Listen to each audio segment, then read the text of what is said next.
Hey guys, Sean here. Welcome to the F1 Word and to an update on the situation regarding Sergio Perez and his seat at Racing Point.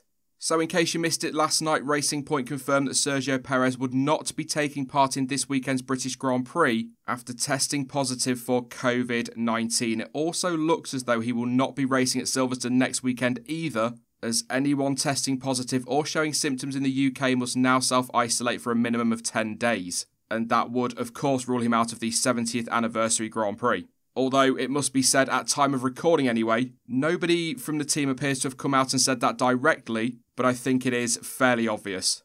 A statement from the team did say, though, that Perez is physically well and in good spirits, so that's good news. However, will self-isolate in line with the guidelines of the relevant public health authorities. So, as I've just said, although they're not saying it directly, that's pretty much him ruled out for the next 2 races at Silverstone, unless, of course, guidelines change again. The statement ended by saying that the team still plan to run 2 cars for the race on Sunday and will release more information on a stand-in soon. It was also confirmed that a small group of team members were also moved into self-isolation. Now, obviously, whilst it's not good news to hear of a driver testing positive, it is very good news that Checo seems to be fit and well right now. So hopefully, fingers crossed, he only suffers with mild symptoms and we get to see him back behind the wheel in a few weeks' time. So get well soon, Checo. The big question though, who replaces him in the meantime? Well, officially, Racing Point had the option to use one of the Mercedes reserve drivers, so either Stoffel Vandoorne or Esteban Gutierrez. However, Vandoorne has Formula E commitments in Berlin and Gutierrez doesn't actually have the required super license to race, or at least there's some confusion over whether or not he has completed the necessary mileage to renew it. As ever when it comes to Formula 1, things around that are about as clear as mud. However, that ended up being pretty irrelevant because Racing Point chose to look elsewhere and have decided to re-sign Nico Hulkenberg as a stand-in for Checo, with the German taking to the track from this weekend's British Grand Prix. Yep, Hulkenberg is back for a couple of weeks at least.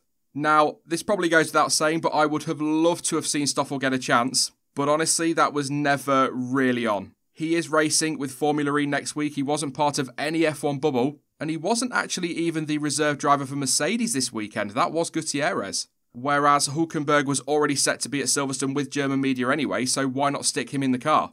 And you know, I think it's a very good call from Racing Point. Hulkenberg is massively experienced when it comes to Formula 1, and so he will fill that void left by Perez fairly nicely. He does also have recent experience driving the current crop of F1 cars in anger, of course having raced last year, and has some very good knowledge of the team having raced for them in the past.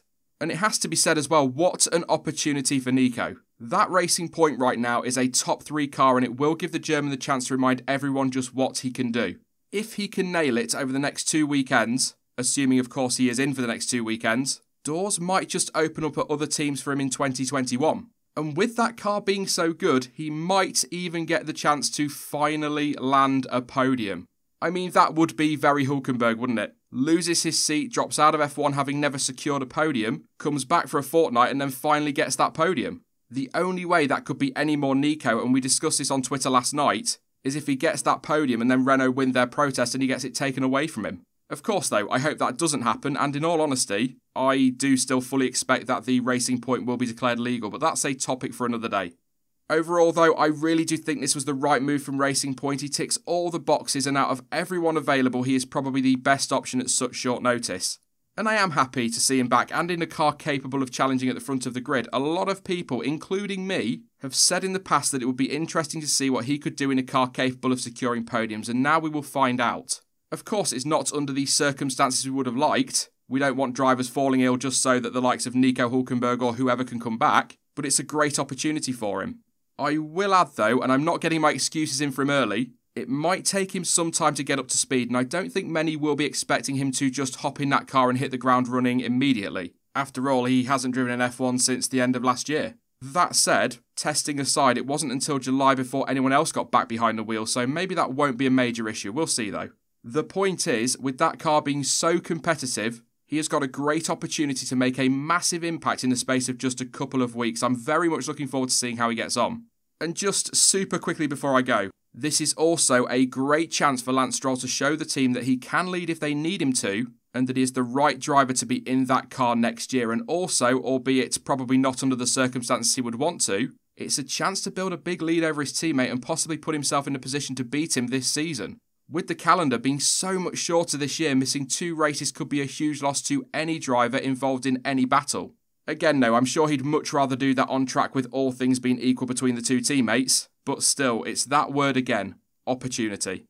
That is it for this quick video then, but what do you make of Hulkenberg's return to Formula 1? Are you pleased that Racing Point chose him? Or would you have gone for somebody else? You can let me know your thoughts down in the comment section.